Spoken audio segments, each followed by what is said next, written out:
का सफर गुरु मनोज महान। नमस्कार। आज की हमारी कहानी रहेगी माँ की ममता पर आधारित। एक छोटे से कस्बे में समीर नाम का एक लड़का रहता था। बचपन में ही पिता की मृत्यु हो जाने के कारण परिवार की आर्थिक स्थिति बड़ी दयनीय थी।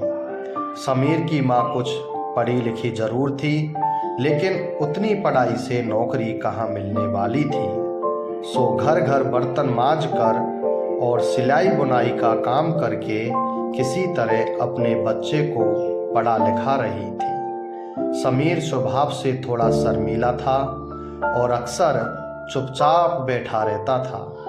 एक दिन जब वो स्कूल से लौटा तो उसके हाथ में एक लिफाफा था। उसने माँ को लिफाफा पकड़ाते हुए कहा, माँ, मास्टर साहब ने तुम्हारे लिए चिट्ठी भेजी है, जरा देखो तो इसमें क्या लिखा है। माँ ने मन ही मन चिट्ठी पढ़ी और मुस्कुराकर बोली, बेटा, इसमें लिखा है कि आपका बेटा काफ़ी होशियार है।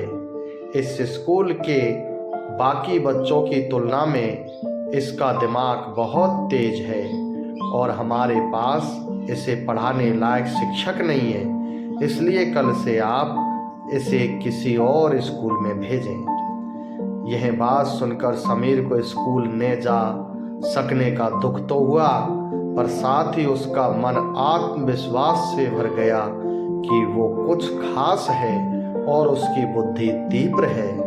माँ ने उसका दाखिला एक अन्य स्कूल में करा दिया। समय बीतने लगा। समीर ने खूब मेहनत से पढ़ाई की। आगे चलकर उसने सिविल सर्विसेज परीक्षा भी पास की और IAS ऑफिसर बन गया। समीर की माँ अब बूढ़ी हो चुकी थी और कई दिनों से बीमार भी चल रही थी और एक दिन अचानक उसकी मृत्यु हो गई। समीर के लिए ये बहुत बड़ा आघात था। वह बिलख बिलख कर रो पड़ा। उसे समझ नहीं आ रहा था कि अब अपनी माँ के बिना वो कैसे जिएगा। रोते रोते ही उसने माँ की पुरानी अलमारी खोली और हाथ में उसकी माला, चश्मा और एक अन्य वस्तुएं लेकर चूमने लगा। उस अलमारी में समीर के पुराने खिलौने और बचपन के कपड़े तक संभाल कर रखे हुए थे।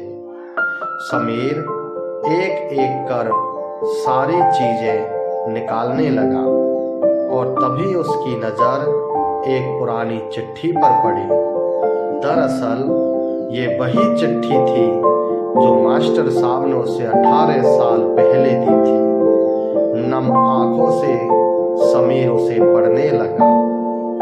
आदरणीय अभिभावक, आपको बताते हुए हमें अफसोस हो रहा है कि आपका बेटा समीर पढ़ाई में बेहद कमज़ोर है और खेल कूद में भी भाग नहीं लेता है। जान पड़ता है कि उम्र के हिसाब से समीर की बुद्धि विकसित नहीं हो पाई है, अतः हम इसे अपने विद्यालय में पढ़ाने में असमर्थ हैं। आपसे निवेदन है कि समीर का दाखिला किसी मंद बुद्धि विद्यालय में कराएं अथवा खुद घर पर रखकर इसे पढ़ाएं। सादर प्रिंसिपल। समीर जानता था कि भले अब उसकी माँ इस दुनिया में नहीं रही, पर वो जहाँ भी रहे उनकी ममता, उनका आशीर्वाद सदा उस पर बना रहेगा। दोस्तों, रूडयार्ड किपलिंग ने कहा है, God could not be everywhere and therefore he made mothers। अर्थात भगवान सभी जगह नहीं हो सकते, इसलिए उसने माएँ बनाई। माँ से बढ़कर त्याग और तपस्या की मूरत भला और कौन हो सकता है। हम पढ़ लिख लें, बड़े होकर कुछ बन जाएं, इसके लिए वो चुपचाप न जाने कितनी कुर्बानियाँ देती है।